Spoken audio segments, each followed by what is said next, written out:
Kipling's mind during the long train ride from Vancouver back to Vermont in July of 1892. "We had received the first shock of our young lives," he wrote. The shock was partly financial. It had wiped out his savings. But the tremor had struck more deeply, at an emotional and even existential level. In February he had bought, on impulse, 10 acres of land near the Brattleboro-Dummerston line from his brother-in-law, Beatty Ballastier, with a view to a vacation home at some future time. With the interrupted honeymoon, what had once seemed a harmless lark was now in deadly earnest. Kipling needed a secure place to work. He needed a safe place for his wife and child. He needed a way to make money, and fast. The Ballastiers in Brattleboro had been alerted to the crisis in Japan. A telegram was waiting in Montreal from Anna Ballastier, Carrie's mother, with the encouraging news that an empty cottage was available at Bliss Farm, down the road from Maplewood, the big farmhouse where Beatty, his wife Mai, and their baby daughter lived. Abandoned houses abounded in the economically depressed neighborhood, Kipling soon learned. Some decaying where they stood, others already reduced to a stone chimney stack or mere green dimples, still held by an undefeated lilac bush. Bliss Cottage had served as temporary lodging for a hired man, and then as a writing studio for a playwright named Steele Mackay. Kipling's new workroom, he reported, was 7 feet by 8, and from December to April the snow lay level with its windowsill. For 3 weeks, the Kiplings worked non-stop to winterize the house. They bought second-hand a furnace for the damp cellar, cutting holes in the thin floors for its 8-inch pipes. "Why we were not burned in our beds each week of the winter, I never can understand," Kipling remarked. Kipling's memories of Bliss Cottage during that first winter have a ritualistic feel, as though with a wizard's wand he was warding off evil spirits to keep his family safe. He lined the drafty windowsills with spruce boughs.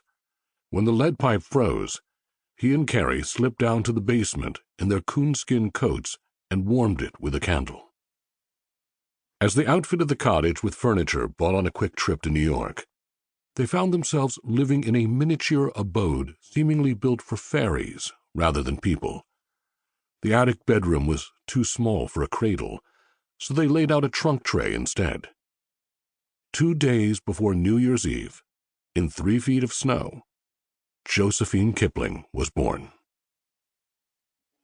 2.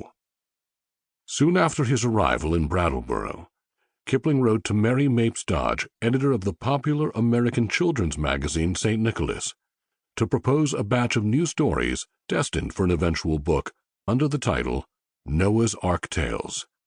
The biblical story of Noah, that epic of devastation on a grand scale followed under the sign of the rainbow by new and hopeful beginnings, had crystallized in Kipling's mind as singularly appropriate to his own precarious situation in his newly adopted country.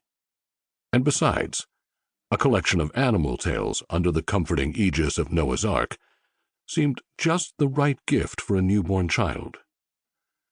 The first of the Noah's Ark tales that Kipling was writing for little Josephine were Mowgli's Brothers and Tumai of the Elephants. Both stories would become chapters in the Jungle Book, completed during the following year. Kipling submitted 3 other tales to St. Nicholas about a camel, a whale, and a rhinoceros, the first installments of what would eventually become his Just So stories.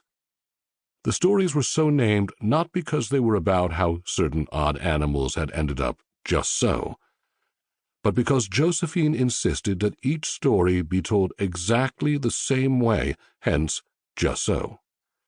Kipling's narrative style, packed with playful rhymes and puns, preserved the illusion of apparent reading or improvising aloud. In the sea, once upon a time, oh my best beloved, there was a whale, and he ate fishes, he would begin.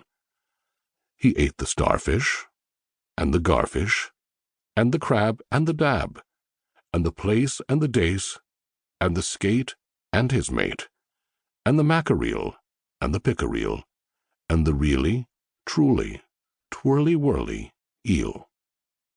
Kipling's Noah's Ark tales had thus split in two with one stream of animal